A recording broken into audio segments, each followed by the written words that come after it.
You're listening to the Platform Launchers podcast. I'm John Stange, and it's great to have you with us this week, as always, because we're going to be talking about tools that'll help you build, grow, and monetize your online platform. We're going to be talking about taking your passion, turning it into a platform so that you can earn a paycheck from that. We get excited about doing that each and every week. Our theme this week is on writing a book. I don't know if you've ever thought about writing a book, but we're going to talk about what is the quickest viable way that you could write a book in the next 4 weeks. I don't know if that seems like a possible thing to you, but I'm going to give you some suggestions that I think can make that possible. Before I do, I just want to encourage you to stop over at our website, which is platformlaunchers.com. We have a whole bunch of things over there. You can jump on our email list if you want to get our weekly updates. You can get a free 21-day platform development planning guide. You can check out some of the courses and take a 2-week test drive of our membership community, all sorts of fun things that you could do over there. Lots of it, most of it free. So we hope you'll check it out, platformlaunchers.com. But let's get into this idea of writing a book. And maybe you've heard me mention this before. I know some of our members, and by the way, they're live here on the call here with me, live here on our podcast. Got a group of wonderful people here, a lot of them authors already, some of them in the process of releasing their first book, some of them releasing several books. But they've heard me tell this story at least once, I think. But I remember when I was in 8th grade, one of our teachers actually asked our class to come up with a list of 50 things that we wanted to do before we died. I think it was 50 things, might have been 100 things, but I think it was at least 50 things. And I don't remember everything that I wrote on that list, nor did I realize that that was going to be a memory that really stuck with me when she asked us to do this. But again, I don't remember everything on the list, but I do remember the main things. I remember the main things that I had on that list. And they were things I really cared about. I remember putting on that list of 50 things I hope to do before I died. I remember writing about getting married, so that was something that was on my list. I thought, someday I'd like to get married, and also wrote about having a family someday. I thought, it'd be nice to have some kiddos, some children. Now my children are all adults. Isn't that weird? All adults. The youngest is 18. The oldest is 23. Got 4 kids, 2 girls, 2 boys. Hard to imagine when I think back to writing that list, and now I know them by name. It's kind of an amazing thing. Thought about buying a home. I thought about a few things that just fit with the framework of family life, all sorts of fun stuff like that. I also remember writing on there how I wanted to be a radio DJ. This is even before podcasting existed, so I guess I get to be a radio DJ through podcasting. But 20 years ago, I actually got hired at a radio station, and I was the production director and announcer for a radio station, so I actually got the privilege to do that in my adult life. But I also remember something else. And one of the things that I wrote down on that list that I distinctly wanted to do was that I have eventually wanted to write a book. It was in my heart. I wanted to write a book. I wanted that to be something that I eventually did. I've always been an avid reader from my earliest days, from as soon as I learned how to read. Even before I learned how to read, I was always asking family members to read to me. I guess a lot of kids do that, though. But I've always been an avid reader. And so this idea of writing a book someday really, really appealed to me. And if you're listening to me right now via the podcast or on YouTube, I imagine that that's something that probably has crossed your mind as well. And for the longest time, it seemed like that might be a difficult thing to actually get done, but it's something that I've had the opportunity to do not just once, not just twice, but multiple times. I've had many opportunities to write books at this point, and I'm really glad that I've written them. They are great ways to express ideas and bless people with your knowledge and all sorts of things. So I'd certainly encourage you to consider it. It's actually been estimated by some researchers and some anthropologists that most people want to write a book. Most people, most English-speaking people, at least, that's who these studies have been done on, really would like to write a book. But less than 10% will ever do so. In fact, I actually think one of the numbers I saw indicated that it was less than 1% of people will ever do so. And I think that's rather sad because right now, in the era that you and I live in, it's easier to write a book right now than it's ever been. There's never been a time where it's been easier to write a book. So if it's easier to write and publish books in our generation than it was for the generations that came before us, why do you suppose so few people ever bother to do so? I think there's a few reasons, but just think about it for a second. Why do if it's so much easier, why don't more people take advantage of doing that? I think there's a few reasons for it, but even as I list them, let me promise that each of these obstacles that I'm going to mention, just because they're common obstacles, these are things that can easily be overcome. So I'm going to mention the obstacles, but then I'm going to talk about specific ways we can overcome these obstacles and actually get a viable book written, maybe in 4 weeks, maybe even in less than that. But some people, I think one of the obstacles they face is this idea that I mean, to do it, you really have to commit yourself to do it. And I think some people never write a book because they aren't self-disciplined enough to do so. So I think in some cases it's as simple as that. I think some people don't write a book because maybe they don't have the proper motivation.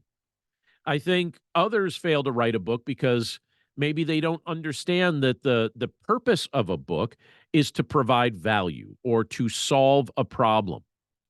I think some fail to write a book because they don't understand how to break their content down into smaller sections. And I think others fail to understand that if you come up with a good outline, your book will practically write itself. So these are a few things that I want us to keep in mind, some obstacles, but we're going to talk about overcoming these things because you may think it would take you forever to write a book, especially if you've never done so before, and especially if one of these obstacles rings true for your day to day life. But I think you could write a book from scratch in less than 4 weeks. In fact, I think it might be possible for you to write something quality in even half that time.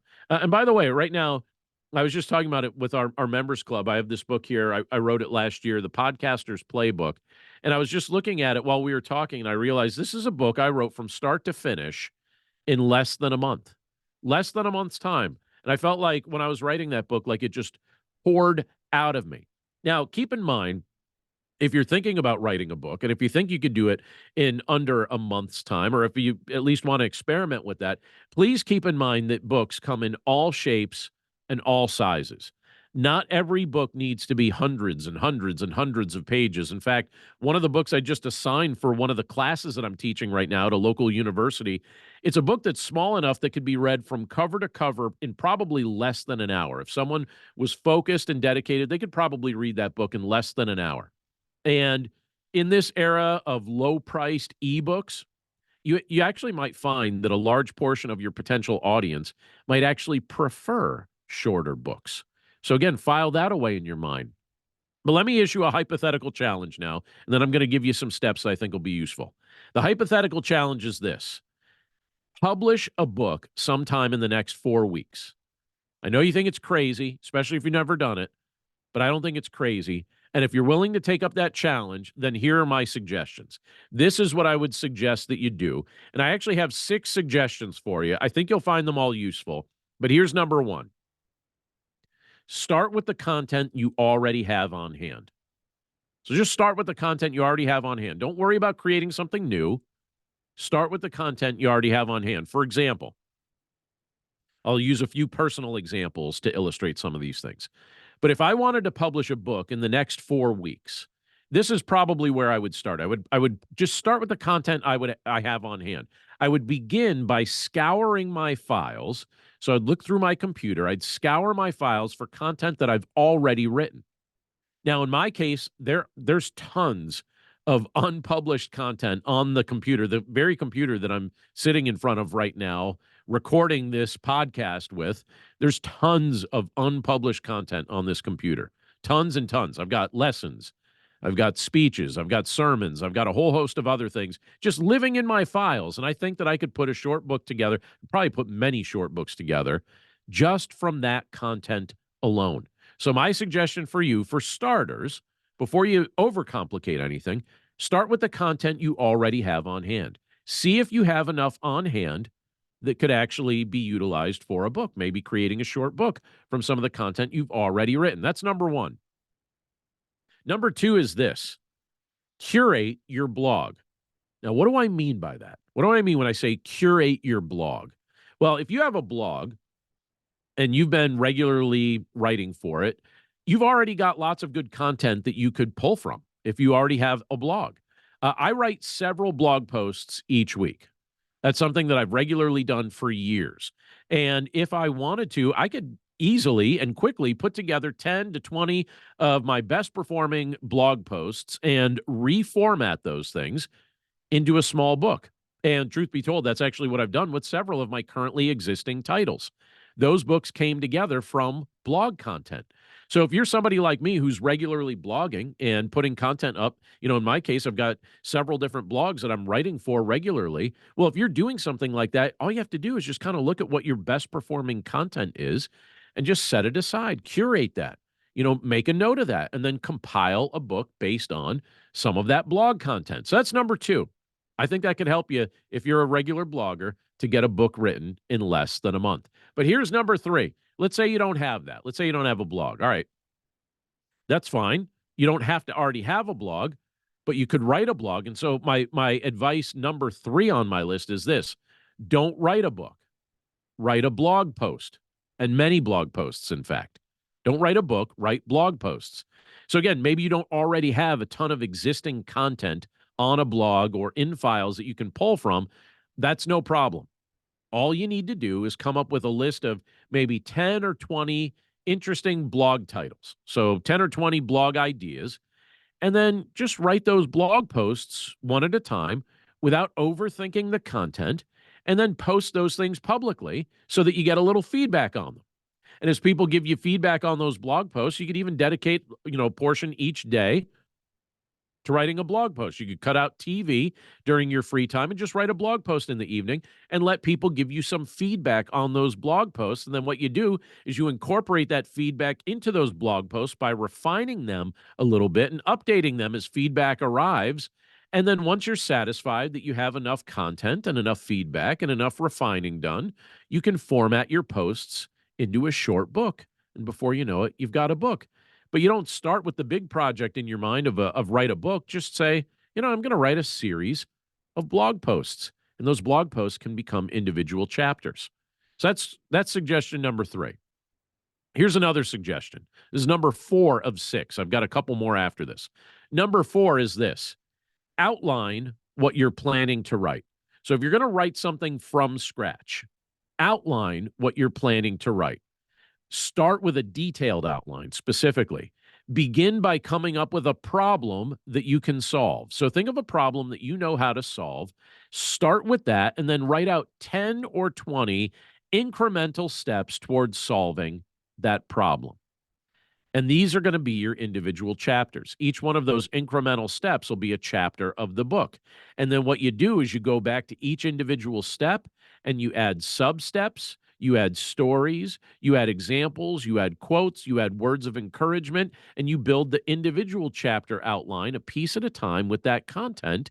And once that's complete, then you go back and you just put the meat on the bones by writing out the paragraphs. But if you got the whole skeleton put together with a detailed outline, outlining the chapters, and then going back and individually outlining the subtopics within the chapters, once that's complete, then you put the meat on the bones. And I've often said that when I outline a book like this, it actually starts to feel like the book writes itself.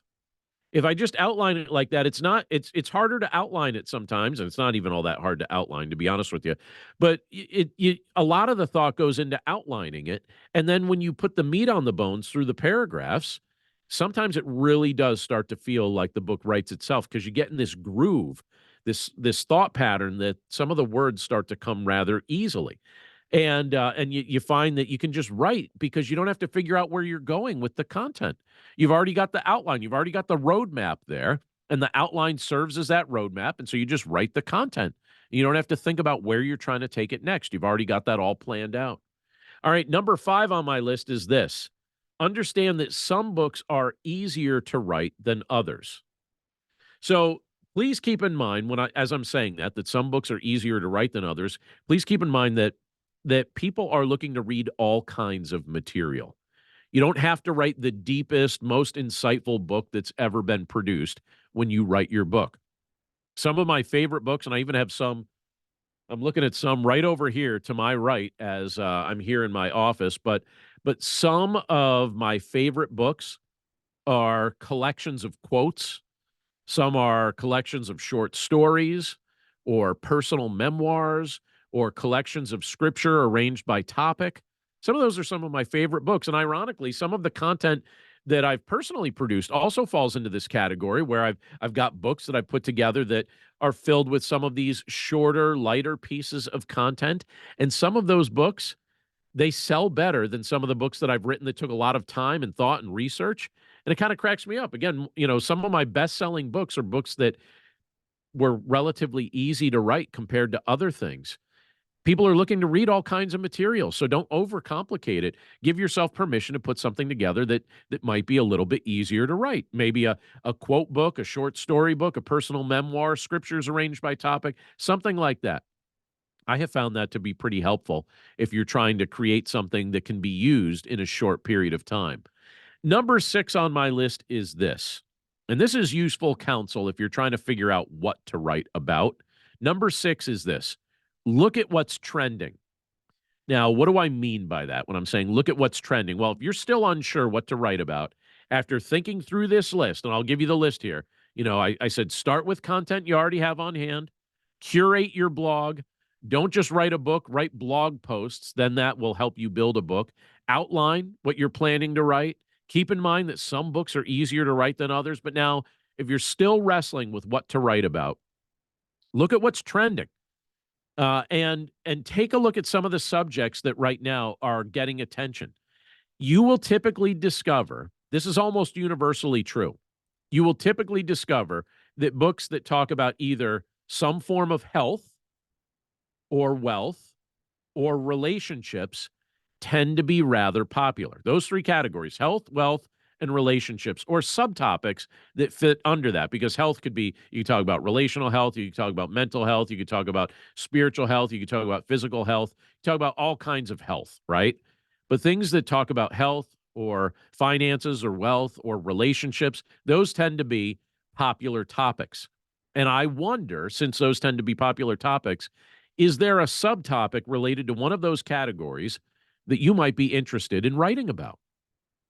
There might be something that fits with one of those that you would have interest in creating content related to. Do you have personal experiences in one of those popular categories that you could elaborate on, maybe in a short nonfiction book that's geared toward an audience of people who are a lot like you?